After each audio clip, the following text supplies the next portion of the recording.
बन्ना साहब ने, इंजीनियर साहब ने और दूसरे साथी ने कश्मीर के अंदर ह्यूमन राइट्स वायलेशन के सिलसिले में बात की है, फैज़ नक्शबंदी साहब ने बात की है,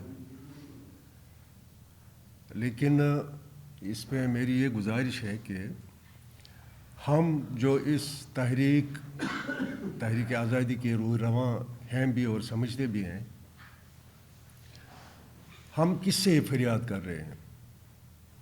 कश्मीर में इतनी ह्यूमन राइट्स वायलेशन अब हो रही है कि मतलब वो सुन के रोंगटे खड़ा हो जाते हैं, जो हमारे शायद तस्वुर में भी कभी नहीं था कि ऐसा भी कभी हमारे मादर वतन के साथ हो सकता है, और किसी के कान में जूं तक नहीं रेंगती है।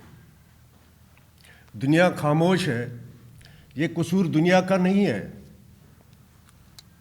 क्योंकि दुनिया तक आपकी बात अभी तक पहुंच ही नहीं सकी है।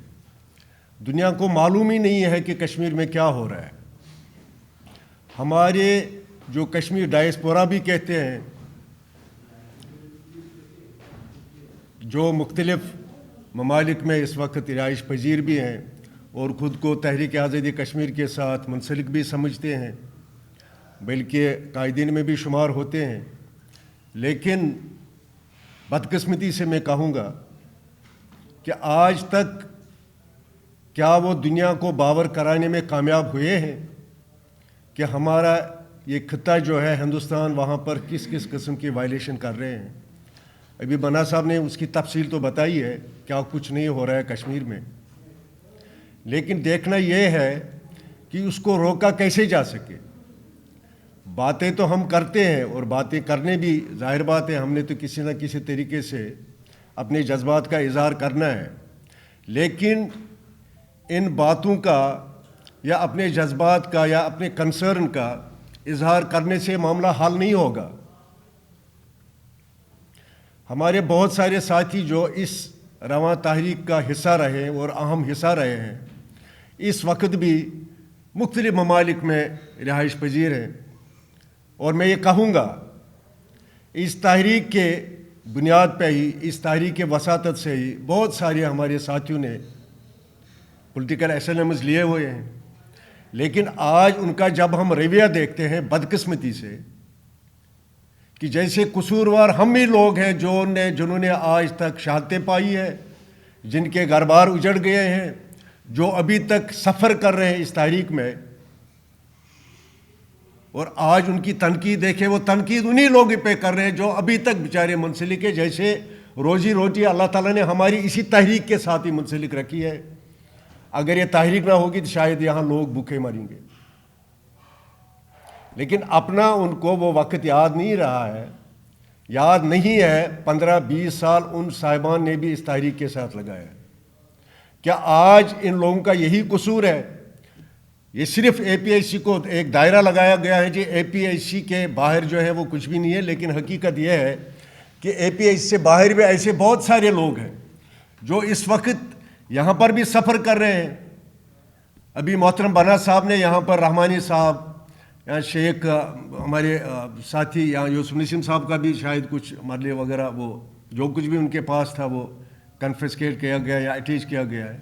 लेकिन ऐसे भी बेचारे गुमनाम, जो हमारे नज़र में गुमनाम मुजाहिदीन हुर्रियत पसंद है, जो यहाँ पर भी सफ़र कर रहे हैं, बिलखुसूस मुजफ्फराबाद में, उनके घरों के साथ आप देखिए, उनके घर वालों के साथ क्या हशर नशर किया जा रहा है, जो हमारे बिल्कुल मतलब वहम गुमान में भी नहीं है, लेकिन उनका भी अपना एक बहुत बड़ा रोल रहा है।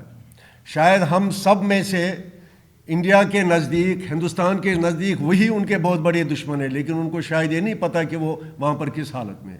उनकी ज़मीनें भी अटैच की गई है, उनके घरों में भी वही तशद्दुद हो रहा है जो ओवरऑल हमारे साथ हो रहा है, हमारे घर वालों के साथ हो रहा है। ये मैं गुजारिश करूँगा, यहाँ पर सीनियर कायदीन बैठे हुए हैं, कि आप सब हुकूमत पाकिस्तान तक न रखें। हुकूमत पाकिस्तान या इदारों ने जो काम करना है अपने हिसाब से वो कर रहे हैं, और उनको करना भी चाहिए, लेकिन क्या जो तहरीक के पासबान होते हैं, जो तहरीक के रूही रवां होते हैं, क्या उनका अपनी कोई जिम्मेदारी नहीं है کیا ان کے اپنے فرائض نہیں ہے کہ وہ اپنے خود بھی ایسے کوئی انیشیٹ لیں؟ ان نے تو خدا نہ خواستہ کسی ملک کے خلاف جو محسن ہے ان کے خلاف تو نہیں کرنا ہے نا. انہوں نے دشمن ملک کے معاملات، دشمن ملک کے ظلم، جبر، انسانیت سوز جو وہاں پر وہ حالات ان نے پیدا کیے ہیں ان کو ہائی لائٹ کرنا ہے، دنیا کو بتانا ہے. تو کیا اس کے لیے کسی کی اجازت کی ضرورت ہے؟ لیکن اصل معاملہ کیا ہے؟ اصل معاملہ بدقسمتی یہ ہے کہ ہم ایک دوسرے کو برداشت کرنے کے لیے تیار نہیں ہیں. اگر ایک ساتھی کسی جگہ پہ کوئی تحریک کے لیے کوئی بہتر کام کر سکتا ہے لیکن دوسرے نے ہر صورت میں اس کی مخالفت کرنی ہے، کیونکہ یہ اگر یہاں پہنچ گیا تو میں کیوں پیچھے رہ گیا. لیکن یہ نہیں کہ مطلب اگر کوئی بھی ساتھی اس مہم میں یہاں کوئی انیشیٹ لینا چاہے یا انیشیٹ لے رہا ہے، اس کو حوصلہ افزائی کرنے کے بجائے ہم اس کو حوصلہ شکنی کر رہے ہیں. اگر کچھ نہ چلے تو پھر بھی کردار کشی اس کو کریں گے کہ بھائی یہ یہاں پر کیوں چلا گیا. تو میری گزارش یہ ہے کہ اس وقت ظلم بہت ہو رہا ہے، اور میں اس سے پہلے بھی گزارشات کر چکا ہوں جب موقع ملا ہے، اور میں اس وقت بھی یہ گزارش کروں گا کہ عوام کے نزدیک، مقبوضہ کشمیر ویلی کے 80 لاکھ عوام کے نزدیک جہاں پر انڈیا ان کو ظلم کر رہا ہے اور دیانتداری سے کوئی چاپلوسی کے بغیر، کوئی معاملے کے بغیر، میں کہوں گا وہ اب کہنے لگے ہیں کہ اس سارے معاملے کی جو جڑ ہے، جو ذمہ داران ہے، جن کی وجہ سے ہم پر یہ ظلم ڈھایا جا رہا ہے، اس کی وجہ سے یہی طارق نواز لیڈرشپ ہے. کیونکہ وہ خود خاموش ہو گئے ہیں، خود بیٹھ گئے ہیں.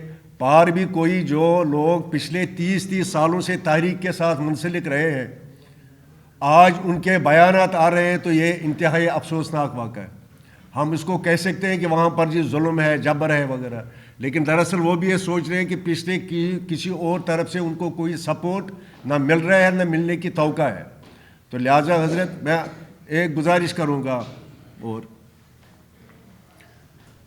یعنی میں صرف یہ بتانا چاہتا ہوں کہ آپ دیکھیں ظلم کی حد کیا ہے، کہ ہندوستان اب کیا کیا وہاں پر اقدامات اٹھانے لگا ہے.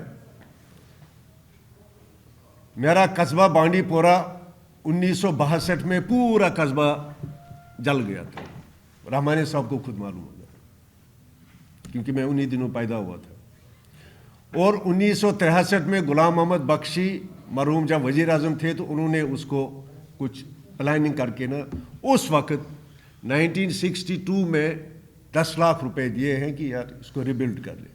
بلکہ سننے میں آیا ہے اپنے بزرگوں سے کہ 8-10 گھر کہیں کارنر پہ بچ چکے تھے تو اس نے کہا جی ان کو بھی ختم کر لو، ان کو بھی جلاؤ تاکہ یہ معاملہ حل ہو جائے. آج 2025 میں اس وقت لال چوک بنا صاحب، کیونکہ مجھے معلوم ہے آپ بانڈی پورہ آتے رہے ہیں، بہت سارے ساتھی جو بانڈی پورہ آتے رہے ہیں، لال چوک میں وہاں پر پورا ایک مشہور ہوٹل ہے نشاط ہوٹل.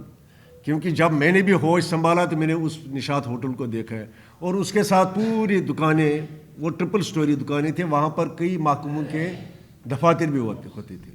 آج 2025 میں ان کو غیر قانونی قرار دے کے ان کو سیل کر دیا گیا. یعنی غرض یہ ہے کہ یہ اس قسم کے اقدامات اب اٹھائے جا رہے ہیں.